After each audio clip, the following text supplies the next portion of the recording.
నమస్తే మిత్రులారా, నేను శ్రీనివాస్ చౌహాన్ అడ్వకేట్. మిత్రులారా, వీలునామా లేదా గిఫ్ట్ డీడ్లో ఇద్దరు సాక్షుల సంతకం లేకపోతే అవి చెల్లుబాట్లు కావా? సో మిత్రులారా, మన దేశంలో ఉన్నటువంటి చట్టాల ప్రకారంగా, మన దేశంలో ఉన్న ఎవిడెన్స్ యాక్ట్ ప్రకారంగా అటెస్టెడ్ డాక్యుమెంట్స్ ఉంటాయి, నాన్ అటెస్టెడ్ డాక్యుమెంట్స్ ఉంటాయి. అటెస్టెడ్ డాక్యుమెంట్స్ అని అంటే కొన్ని డాక్యుమెంట్లకు రిజిస్ట్రేషన్ జరిగేటప్పుడు ఖచ్చితంగా ఇద్దరు విట్నెస్లు కంపల్సరీగా ఉండాల్సిందే. ఆ అటెస్టెడ్ చేయాల్సిన డాక్యుమెంట్లకు ఇద్దరు సాక్షులు లేకపోతే ఆ డాక్యుమెంట్కి చట్టబద్ధత అనేది రాదు. ఉదాహరణకు, మన తదనంతరం మన ఆస్తి ఎవరికైనా చెందాలని రాసే సందర్భంలో వీలునామాని రిజిస్ట్రేషన్ చేయాలనుకుంటే ఆ డాక్యుమెంట్లో ఇద్దరు అటెస్టేషన్ చేస్తూ సాక్షులుగా సంతకం చేయాలి. అప్పుడే ఆ డాక్యుమెంట్కి వాల్యూ వస్తుంది, చట్టబద్ధత వస్తుంది.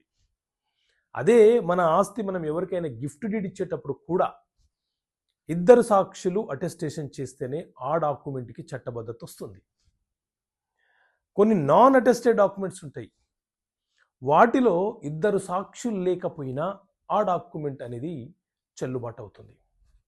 కాబట్టి డాక్యుమెంట్ యొక్క స్వరూపాన్ని, స్వభావాన్ని బట్టి అటెస్టేషన్లో ఎంతమంది సాక్షులు ఉండాలనేది మనం తెలుసుకోవాలి. దాన్ని బట్టి ఒక ఒప్పందమో, ఒక ప్రామిసరీ నోటో, ఒక అగ్రిమెంటో, ఒక రిజిస్ట్రేషనో చేసుకోవడానికి ముందుకెళ్తాం. సో ఇలా కొన్ని కీలకమైనటువంటి చట్టపరమైన అంశాలు ప్రజలకు తెలియదు. ఆ అంశాలను తెలియపరచడానికి చట్టపరమైనటువంటి సమస్యలకు పరిష్కారాలు అనే పుస్తకాన్ని మేము ముందుకు తీసుకొచ్చాం. సో ఈ పుస్తకం కావాలనుకుంటే ఇక్కడ కనిపిస్తున్న నెంబర్ కాల్ చేసి ఈ పుస్తకాన్ని మీరు పోస్ట్ ద్వారా పొందవచ్చు.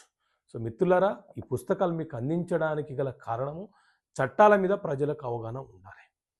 మీరు పెట్టే కాస్ట్కి నేను పంపించే ఈ బుక్ కాస్ట్కి ఈక్వల్గా ఉంటుంది తప్ప మాకు పెద్దగా బెనిఫిట్స్ ఏమి ఉండవు.